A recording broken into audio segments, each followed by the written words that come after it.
বন্ধুরা, অনুভূমি কুকিং চ্যানেলে আপনাদের অনেক অনেক স্বাগত জানাই। আজকে একটি রেসিপি নিয়ে চলে এসেছি। দেখতেই পাচ্ছেন, আপনাদেরকে তুলে দেখাচ্ছি। একটি পুকুরে ভাগাড়ি পুকুরি বলতে পারো, একারই ভাগ নয়, সবারই ভাগ আছে পাড়াতে। সেই ভাগ থেকে মাছ পেয়েছি, সেই মাছগুলোকে আমি ভেজে রেখেছি। আপনাদেরকে মাছ দেখাতে পারিনি। আমি সেই ভেজে ছাড়িয়ে নুন হলুদ মাখিয়ে আমি মাছগুলোকে আগে থেকে ভেজে রেখেছি। এই মাছগুলো থেকে আজকে সিলভার কাপি মাছ, দেখতেই পাচ্ছেন সিলভার কাপের মাছের কাপগুলো দিয়ে আজকে মাছের তেল ঝাল রান্না করবো। আমি কেমনভাবে করবো আপনারা রেসিপিটি প্রথম থেকে শেষ পর্যন্ত দেখতেই থাকুন, স্কিপ না করে দেখবেন। ভালো লাগলে লাইক কমেন্ট এবং শেয়ার করে সাবস্ক্রাইব করে দেবেন। আমি কেমনভাবে তেল ঝাল রান্না করি তা আপনারা দেখতেই থাকুন। আমি প্রথমে তার জন্য উনুন জ্বালিয়ে নিচ্ছি। বন্ধুরা, আমি উনুন জ্বালিয়ে ফেলেছি, দেখতেই তো পাচ্ছেন। আমি একটা কড়াই বসিয়ে দিচ্ছি। বন্ধুরা, দেখতেই পাচ্ছেন কড়াইটা বেশ গরম হয়ে গেছে। ওতে আমি প্রথমে তেল দিয়ে দিচ্ছি। কড়াইতে প্রথমে আমি তেল দিয়ে দিচ্ছি বন্ধুরা। এরপর দিয়ে দিচ্ছি কাঁচা লঙ্কা, প্রথমে দিয়ে দিচ্ছি। এরপর দিয়ে দিচ্ছি পেঁয়াজ কুচো। এরপর টমেটো কুচো দিয়ে দিচ্ছি। অল্প করে নুন দিয়ে দিচ্ছি।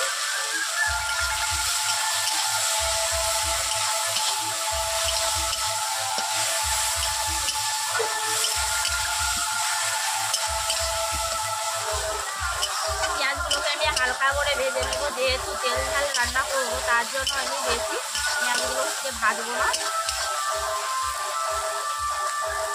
এরপর দিয়ে দিচ্ছি আদা রসুনের বাটা, একই সঙ্গে দিয়ে দিচ্ছি। ভালো করে আমি আদা রসুনটাকে, কাঁচা গন্ধটাকে ভেজে নিচ্ছি, যাতে গন্ধটা না থাকে। একই সঙ্গে ভেজে নিচ্ছি 1 থেকে 2 মিনিট।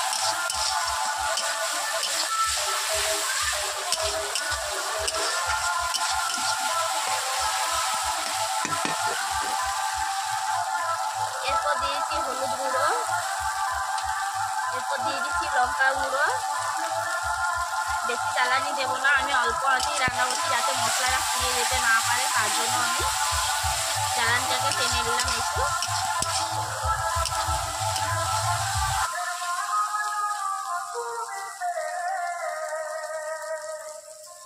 একটু অল্প করে জল দিয়ে দিচ্ছি।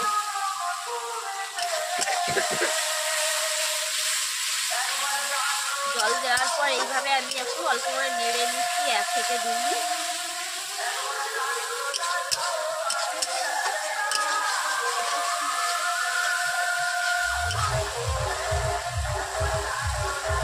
এরপর দিয়ে দিচ্ছি সর্ষে বাটার জল দিয়ে দিচ্ছি।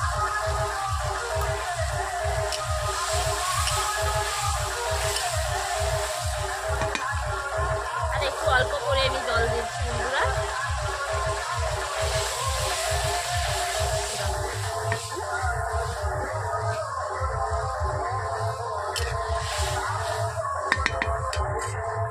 এরপর দিয়ে দিচ্ছি স্বাদ মতো নুন।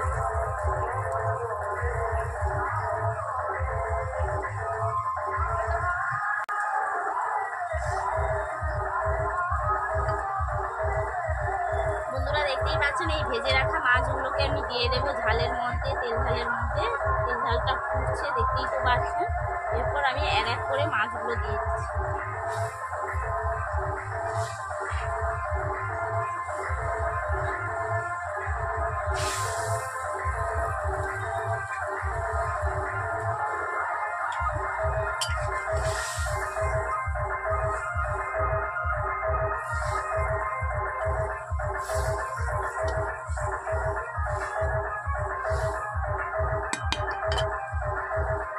সবগুলো মাছ আমি একই সঙ্গে দিয়ে দিচ্ছি। দেওয়ার পর এভাবে একটু অল্প করে নেড়ে নিচ্ছি।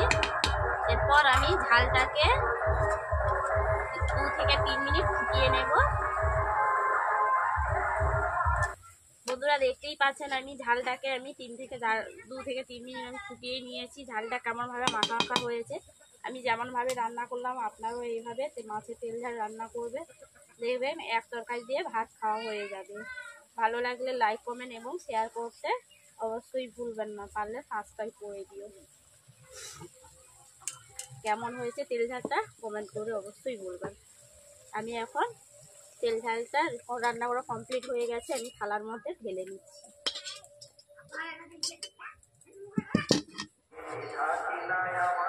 আমি জল দিয়ে দেবো, আগে এই জিরা গুঁড়াটা দিয়ে দেবো। বন্ধুরা আমি সবশেষে দিয়ে দিচ্ছি ভাজা জিরে। আপনারা তো কাঁচা জিরে তেল ঝাল খেয়েছে, কিন্তু ভাজা জিরে তেল ঝাল খাননি। আমি জিরেকে ভেজে গুঁড়ো করে উপরে ছড়িয়ে দিচ্ছি। এরপর আমি খাওয়ার সময় খুন্তি দিয়ে নাড়িয়ে খেয়ে নেব।